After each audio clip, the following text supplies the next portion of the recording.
Okay.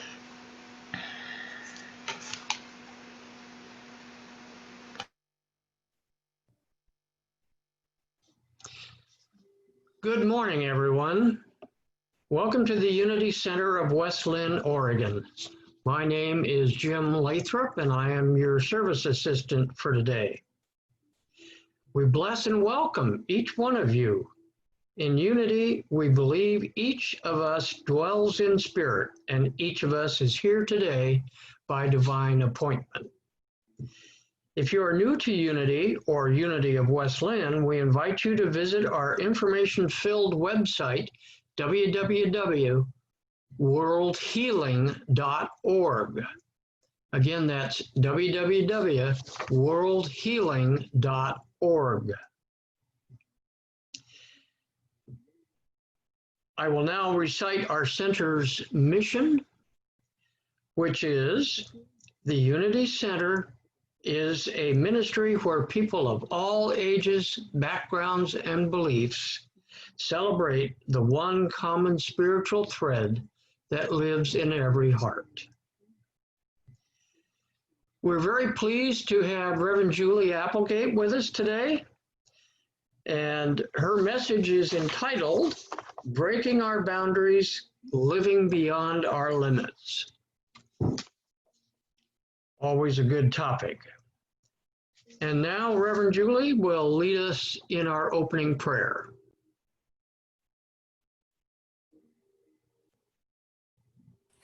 Thank you, Jim. And I agree with you. We are here by divine appointment. So let us join together in knowing as we take a deep breath and just breathe in this lovely Sunday morning that we have the great privilege of coming together.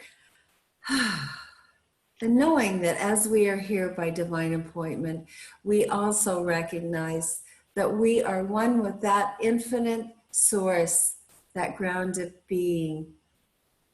And in a sense, when we come in our stillness, we intentionally get in tune with the infinite.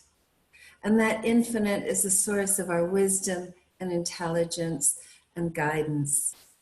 And as we are birthed from that, as we are one with that, all that spirit is, all that this infinite is, we are. And as we let go of that which is unlike our divine beingness, we shine forth in an amazing brilliance. So I know for this morning that we are in tune with that wisdom and that guidance, and we hear what we need to hear. For our goal is to unfold the divine pattern in our life. And each and every moment is an opportunity for a deeper awakening. And so, in deep gratitude, in joyful acceptance, I just say, and so it is. Amen.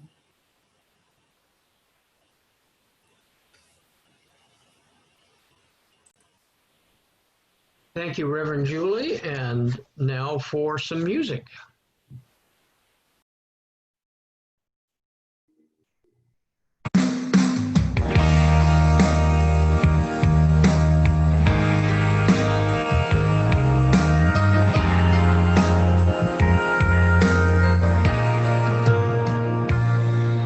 Spirit, we are beautiful. Spirit, we are beautiful.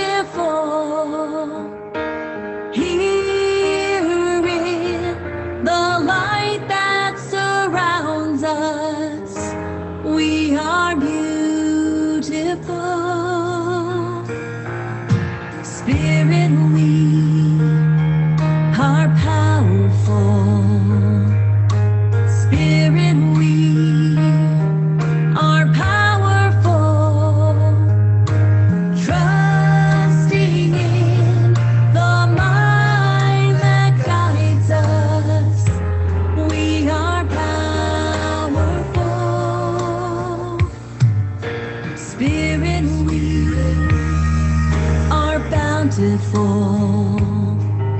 Spirit, we are bountiful.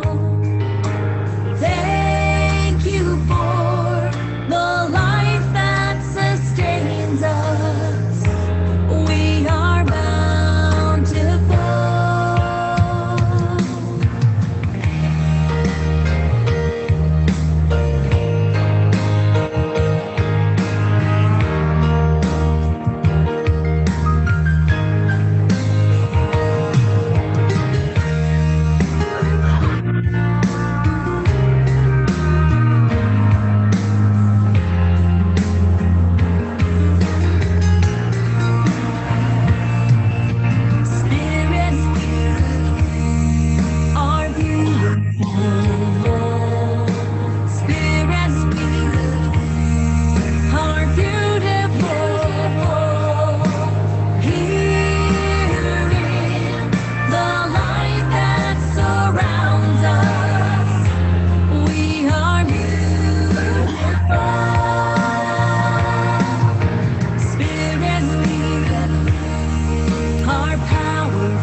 Good morning and welcome to another Cyber Sunday as we come together heart to heart, home to home, in this amazing ether of the way we are doing it nowadays. Welcome. So glad that you could join us at Unity of West Lynn. And please share these messages, these get-togethers, these times of inspiration and service with your friends. So we are in the third week of a three-part series called Breaking the Boundaries, Living Beyond Our Limits. And we are moving together, all of us who join in these practices, of moving beyond what is limiting us into a greater experience of our livingness, into a greater experience of joy, of happiness, of peace, of abundance, as we break down these barriers and we get to fully express the divine pattern within us, the life that we were meant to live. So the first week we looked at perfectionism and how it often arises out of a sense of shame, and how shame is a powerful boundary that literally keeps us imprisoned in a false identity. And then the second week we looked at taking a risk, and not letting our limitations, our physical limitations, our history, or any limitations that we have come to believe in hamper us. We challenged ourselves every day to do something that kind of felt like a risk. It didn't have to be big, something that would take us out of our comfort zone. And this week, we're going to look specifically at how we humans make agreements with ourselves about what is possible and challenge this agreement. Is it real? Does it make sense? Is it one we can just ditch? So how often do we limit ourselves because we are afraid to fail? Because we think we're not worthy, or maybe we just have a blessed little habit that keeps us limited. So, and many of us, like I know I did, make a decision one time in our life, and we think we have to stick to it, or we make this decision and it is so a part of our consciousness that we aren't even aware of that. And I don't have time today to tell you some of those decisions that I have uncovered that I actually made, but I bet if you look into your life, you're going to find, looking back, that you made some decisions about relationships, about money, about all sorts of things. And yeah, are they real? Are they valid? Maybe, maybe not. Probably they need updating. So my grandmother was good at telling stories, family stories. And I once remember her telling me a story about one of her sisters who had married fairly young. And shortly after being married, she realized this was kind of a mistake. And so she talked to her father and said, you know, I want to come home. And he said to her, my grandmother told me that he said to her, you have made your bed, now lie in it. She was 19, and I was appalled. It certainly made me understand why this particular great aunt never smiled. But we don't have to make we don't have to sleep in the beds, guys, that we make. We can change the sheets. We can get rid of the mattress. We can redo the whole room if we want. We don't have to, just because we've made our bed, lie in it. You know, we can sleep on the sofa. So years ago, our daughter, Debbie, when she got out of college, she applied to the New School for Social Research in New York City for graduate school. And actually, I texted her today and I said, why did you apply to that school? And she said, well, I can no longer remember. I think it was because it was in New York City. Probably she had better reasons than that. At least I hope she did. So anyway, she got accepted. She got a full ride scholarship. And yet there was something, as I talked to her, something niggling in her. And we talked about it. And normally she's very enthusiastic. And I was noticing there was a distinct lack of enthusiasm. So she wasn't sure that she really wanted to go there. And I said, well, don't. And she said, well, not only did they give her a scholarship, they gave her this special fellowship. And she was feeling like, well, they've been so good to me and they've given me all this. I just really can't back out and say I don't want to come now. And, you know, I understand that. Many of us have been in situations, maybe not scholarships, but something like that. And we just don't feel like we should back out. But I could hear it just wasn't right for her. So we talked about it, and she did turn down the scholarship. And point of fact, somebody else got it, I am sure, and was absolutely thrilled beyond me limits to have gotten that scholarship. So she worked for a year. And then I said to her, well, where would you really like to go? And she said, well, I'd really like to go to Yale University. They have this perfect program for me. That's kind of a stretch, isn't it? That's kind of taking a risk. You turn down a definite something for, yeah, like getting into Yale University. But, you know, I mean, you got to take these risks. At least that's the way I think you have to do, because if we never do, will we never get anywhere? So even if it doesn't work out, at least we tried. And if we didn't try, who knows if it would have worked out. So in her case, she applied, and she not only got accepted, they gave her a full scholarship all the way through her PhD. And, you know, there were risks in that. There was taking chances in that. And it might not have worked, but who knows? And how often in your mind, life, do we just think, well, it's never going to work, so I'm not going to do that? I have heard that so much.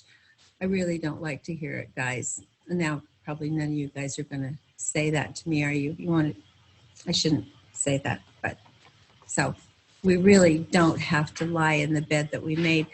So I'm going to tell you this other story that just happened like last week. I'm going to change the names and some circumstances and occupations just for privacy, but the story is true. So I know this wonderful man. He's a very important person in his organization. And in point of fact, I think if he weren't in the organization would flounder. But he never took any money for what he did. Others got paid for what they did, but he didn't. And so I was kind of like, why aren't you taking some money? And I was encouraging him. I want to say, I wasn't nagging. I was encouraging him off and on to get paid. And he said, well, I don't need to get paid. I'm retired. I'm fine. We can put the money somewhere else. But, you know, it really never, ever felt right to me. I mean, it was his business, whether he got paid or not. But from an organizational point of view, I didn't feel right about it.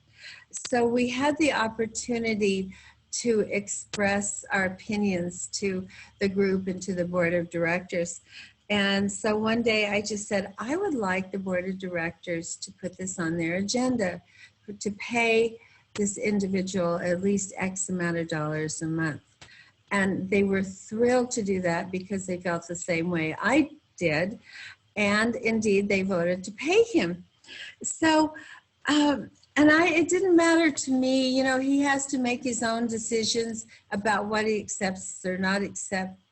But I felt really out of integrity. I was uncomfortable as part of the organization, not at least offering that. So it happened. And I got this response from him. Now, excuse me while I take a drink of this. Remember, I'd been encouraging him for a couple of years, not nagging, but encouraging. So I got this text from him a couple weeks ago. And I kind of want you to listen to this for yourself because I saved it, I do. A door is opening up, a door is closing. Spirit will not go through a gate we hold closed and locked. Thank you for unlocking something in me to open a gate I didn't even know I was keeping closed. The president made an offhanded remark to me about not knowing if we were going to be able to have my compensation and pay for his raise that he had asked for recently. Didn't know if there'd be enough money to do both of them. If it were a year ago, I would have said, my compensation, forget that, go ahead with yours. But your voice rose up in my ear and I just went to the bank and deposited my check. Thanks. So, I copied that and kept that, and I think, you know, what door do I have closed that Spirit can't go through? And we often do prayer work and everything, and we wonder why the prayers aren't answered, because we have decided certain doors have to be closed and things can only happen a certain way. I was so excited to get that email. I was always excited to know that maybe you're right. By this way, this organization had plenty of money to do both. So what I know is we establish control patterns in our life to make our life feel safe, to work out the way we think it should, or to reflect the decisions we have made about ourselves, what we can do, what we can't do. So what I would like for this week and all these 3 weeks, I've suggested a practice for us, and to really listen to ourselves, to spend some time in quiet contemplation and ask ourselves, what would I do if I had no limitations? How often do I argue for my limitations? In ways, oh, you guys, we can be so subtle with ourselves. Like we can phrase things because we like to be right and we like to agree with ourselves. We can phrase things that it doesn't sound like we're arguing for our limitations. So really pay attention to what you're saying, what you're believing. And notice if you're feeling some discontent. I think discontent is a voice of spirit telling us something. And notice where your joy is. What is it telling you? What is it telling me? And pray, treat for clarity, and get prayer support on this. Not to have something, not to do something, but just to be clear about what is really for you. See, we are one with the infinite, one with the source of our very being. And to the degree that we realize this is that the degree that we will be fully, fully alive. This presence informs us if we pay attention. Pope John the 23rd said this: "It often happens that I awake at night and begin to think about a serious problem and decide I must tell the Pope about it. Then I wake up completely and remember that I am the Pope." So what is possible for us when we let go of that sense of separation, which brings up fear, of course? We're on our own without that divine support, that sense of separation. When we let go of that, when we begin to embrace this idea that we are one with this power of wisdom and love that has a pattern created in our life and supports and sustains us, when we really get that, then we can heal our relationships with people, with money, with ourselves, mostly with ourselves, and heal what needs to be healed. Clean up our messes. And John 15, "Abide in me and I in you, as the branch cannot bear fruit by itself unless it abides in the vine. Neither can you unless you abide in God. He who abides in God and God in him bears much fruit." And as we know in our teaching, we are that divine presence. We are it. It is us, not just in us, but it is as us. And so when we take that time and really realize who we are, wow, this world of infinite potentiality and possibility opens up for us. And so gift yourself some meditation time. And I'm really going to do that this week. I was telling everyone here that a tree fell on our house. And so I'm not really stressed about that, because every time something like that happens, there's like this great gift in it. So I'm just waiting for that to happen. And I thought, well, while I am cleaning up the mess, which needs to be cleaned up more than the mess from the tree, I'm just going to give myself that quiet time alone, that Zen time of just picking up something attentively, mindfully, and see what happens. See what happens. I don't know what's going to happen. So I invite you to gift yourself that this week. So let us just go into a little quiet space Oh, how wonderful that we know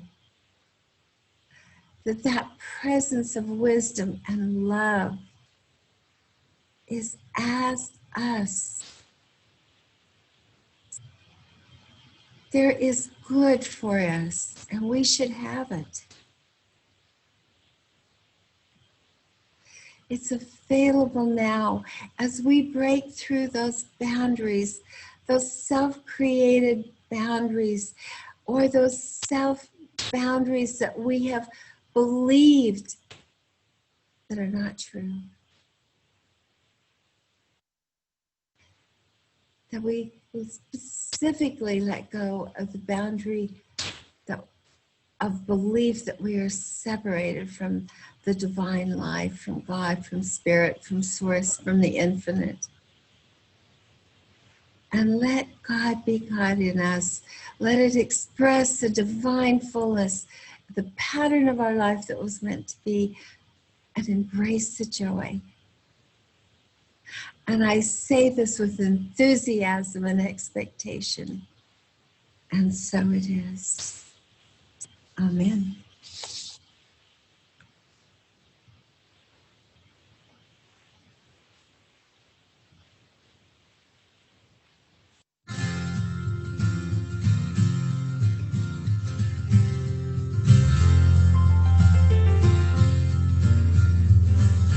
Two old birds in the sun, gray and weary, neither moving to the pond. Far away, it's too hot out here today. Finally one lifts a wing,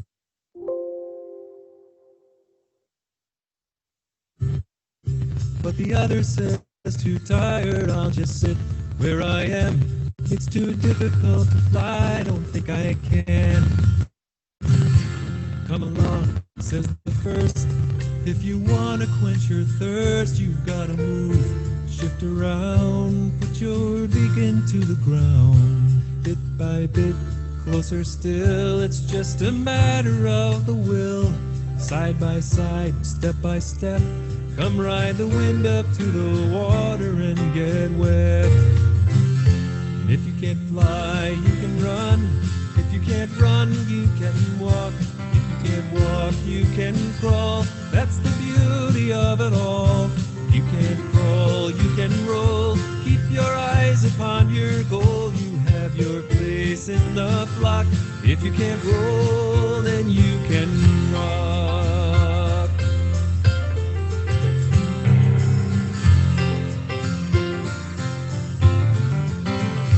Two old fish, slow and cool, reminiscing in the pool about the times they got away and their friends who didn't. Pay attention, don't get hooked. Ride the center of the stream, go with the flow until you know you can swim right up the river to your dream. If you can't swim, you can row. If you can't row, you can glide. If you can't glide, you can ride. That's the beauty of the tide. You can't ride, you can roll. Keep your eyes upon your goal. You have your place in the boat. If you can't roll, then you can float. Who said you couldn't do it? Who dug you in that hole? You'll only see your obstacles each time you take your eyes off of your goal.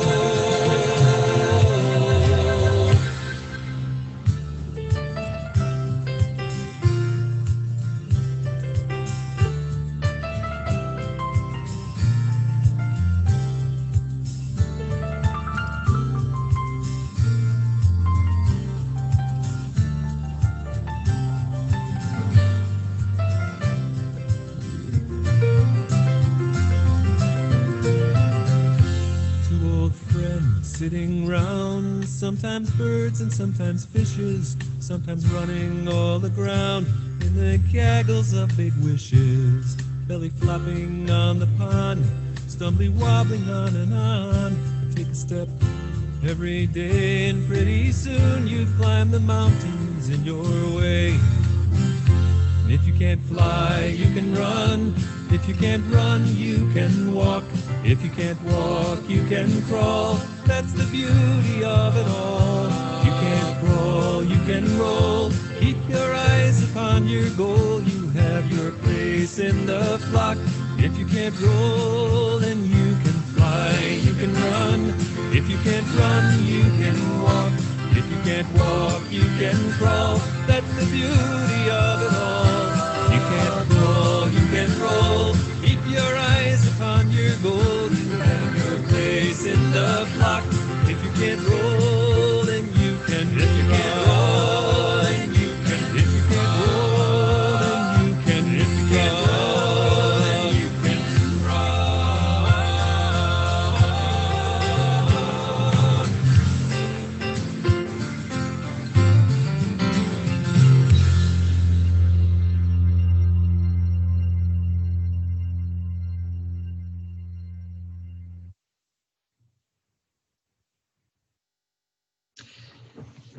Thank you, Reverend Julie, for your inspiring message. And we have just a couple of announcements today.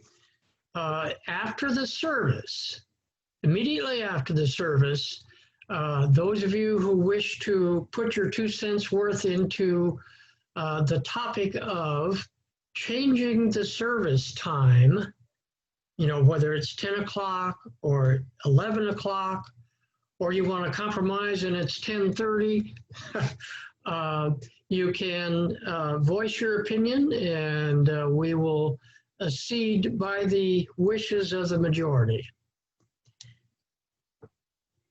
This is the part of our celebration. Oh, correction. We also have Food from the Heart, which is something we do every third Friday of the month. The principles behind this Crockpot Brigade are Mary Troxel and Marty Bankhead. So if you would like to participate in that, please contact one of them and they'll give you a choice of things to bring. There are the men and women's group meeting on the second week of each month. If you are a woman and would like to join the women's group, call Joanne Carruthers. And if you, like me, if you're a Y chromosome and would like to join the men's group, give me a call. So Reverend Julie has graciously offered her time to be in prayer with you, so that if you have a prayer need, Reverend Julie is kind enough to respond to that, and the two of you, or 3 or 4, can avail yourself of her wisdom and spirituality. Okay. This is the time of our service where we show our gratitude for the Unity Center of West Lynn and for the abundance in our lives. As you can see on the screen, there are several ways to do this. So please pick one of those ways and write a check or somehow make your gratitude known to the church. Our intention and vision of the Unity Center in our 30th year, mark that, 30 years, is Spirit-led. We are co-creating a vibrant, inclusive ministry, welcoming and supporting everyone in their spiritual journey. And at this time, since we're virtual, we have advanced up the aisle and holding out the baskets, saying our offering prayer.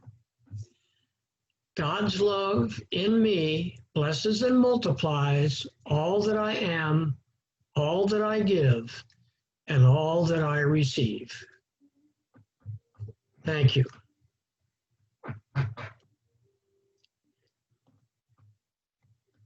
As we close our service today, don't forget to stay after if you want your voice heard about time change. As we close our celebration and focus on this representation of the light of unity, we thank you, Reverend Julie, for your heartfelt and inspiring message. We suggest everyone take the time to reflect on the assignments she has given us and actually do them.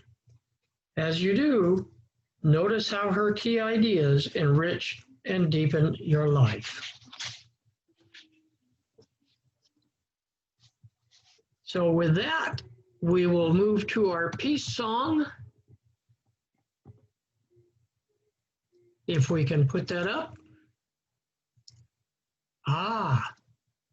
A beautiful picture of candles showing the light. And we know the light never goes out. Why? Because we are the light.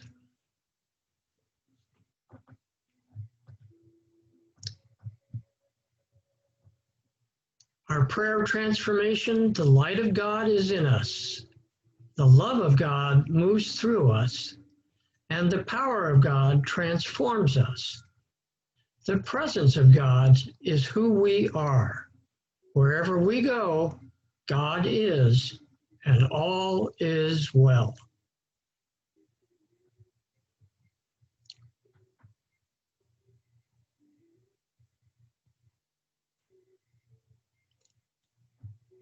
We have the words to the peace song, Sharon.